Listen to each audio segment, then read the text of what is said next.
เจริญพรสวัสดีสบายดีพ่อแม่พี่ๆทุกท่านทุกคนบอมโทษแล้วกำลังมาถึงตอนนี้ลุงพี่มาถึงบ้านแล้วเนาะอันนี้ทางเข้าบ้านเนาะนี่แคมป์โขงดิอันนี้ตอนหน้าบ้านนี่จะมีแม่น้ำโขงนี่จะเป็นนักเรียนเนาะนักเรียนอยู่บ้านนอกบ้านนาเดินกำลังเดินไปโรงเรียนเพิ่นปิดหน้าเพิ่นอายเพิ่นนะ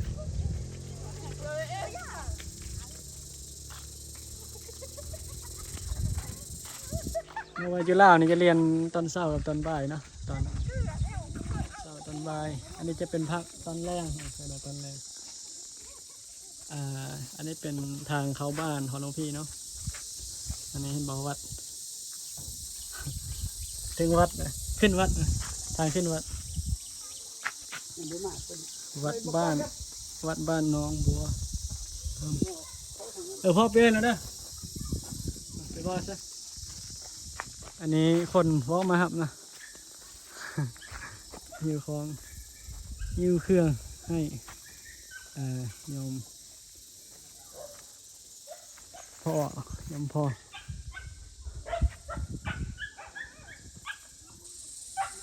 เป็นบ่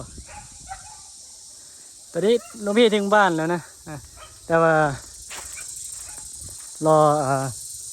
คนมารับอีกว่ามีของหลายเยอะของมันหนักโอ้ในคู่ฮัลโหลว้ายในคู่ซุก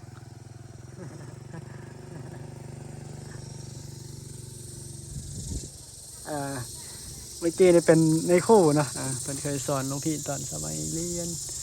ประถมป.3 ป.4นะสมัยเรียนประถม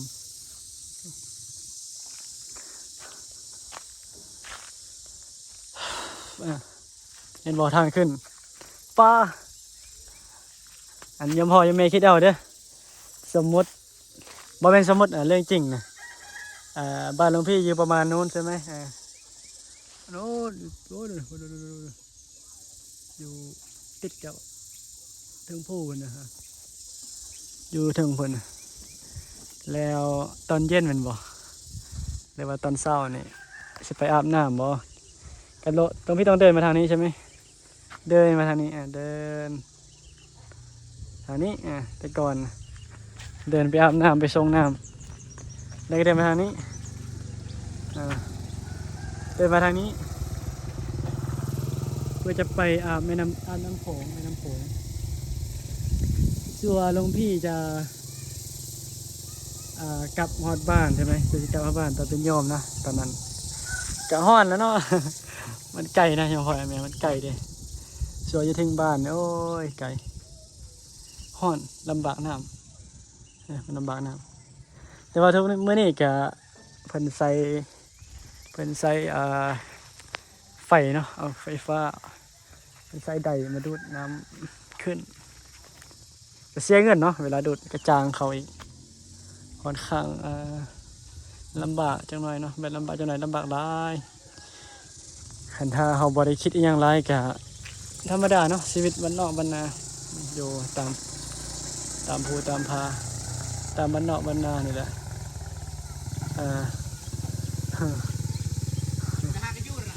อ๋ออันนี้คือท่านนะท่านเพชรโอ้เบนนะมันได้กันดนง่ายเลยเนาะมีลูกจะคนละ2 คนนะเอาผู้ใดครับเพื่อนสินะเอาว่าพ่ออยู่ครับบอเราให้เจ้ามาขับเลยน่ะนี่คิดว่าจะย่างมานะเดี๋ยวเราไปก่อนแล้วเบิร์นแอนนาป่ะเนี่ยนะนี่ฮะอันนี้ลิต้าแอนนาเนี่ยผู้ใดหน้ามันเอื่อยเดี๋ยวนี่ผู้ที่2นะผู้หญิง2 คนเลยเศร้าเลยว่าใส่กลับนะถ่ายคลิปลง YouTube เลยเนี่ยเฮ้ย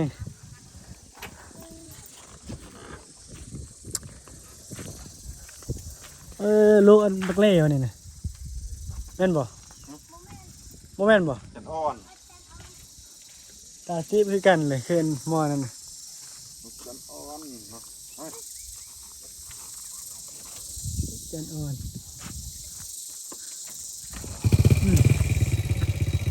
เอาเครื่องไว้ก่อนนะเราจะมาครับ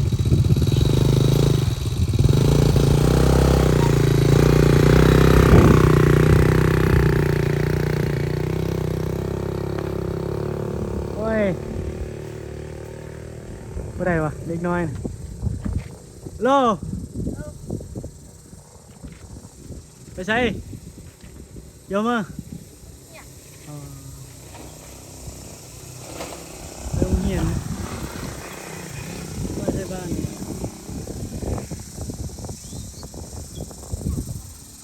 บ้านหลวงพี่นี่จะเป็นบ้านผสมเลยนะผสมอีกอย่างมันมีลายชนเผ่าอะไรจะมีลายมันบริเวณลายชนเผ่ามันมีลายแต่ก่อนมันจะเป็นหลวงพี่กับอยู่บ้านบ่ได้อยู่บ้านนี้นะแต่ก่อนนะย้ายมาหมายความว่า4 หมู่บ้านนะย้ายมาอยู่เป็นบ้านเดียวกันนะก็คือบ้านเพื่อนเรียกว่าบ้านใหม่เนาะปี2023หลวงพี่ย้ายมาอยู่บ้านนี้ตอนนี้23ตอนนั้นยังเรียนป .1 อยู่เนาะป .1 ป .2 อยู่ยังจำได้อยู่ป .1 ป .2 อ้อรอรถเนาะ อันนี้คือรถHonda ป่ะ Honda เว็บ100ของพี่ชายเนาะพี่ชายเห็นไหมแต่ก่อนนี้ยังดีนะแต่ก่อนยังดีแต่ว่าอันนี้มันได้ประมาณ9 ปีแหละ8-9 ปีแล้วนะรถคันนี้นะรถของพี่ชายของพี่เพชรพี่ทองเพชรโยมพี่ทองเพชรอันนี้น่าจะเป็นแต่สมัยโน่นนะสมัยแต่น้องพี่ยังเป็นโยมอยู่คิดว่านะรถเรียบร้อยนะตอนนั้นแกซื้อประมาณ11 ล้านนะประมาณ20,000นะแต่ว่าตอนนี้5-6 หมื่นนะรถมันแพงเนาะอย่าพอเห็นไหมมันแพงในขณะที่ลุงพี่นั่งรอหรือว่านั่งรอโยมพี่เพิ่นมารับลุงพี่ก็จะมาเล่าให้ฟังว่าลุงพี่นั่งรถจากในเมืองเนาะว่าลุงพี่อยู่อำเภอเมืองแต่ว่าอยู่แถวชนบทที่แถวชนบทในที่ลุงแกตามยังพอยังไม่เห็นเลยเนาะถนนมันก็สิประมาณนี้จังไหม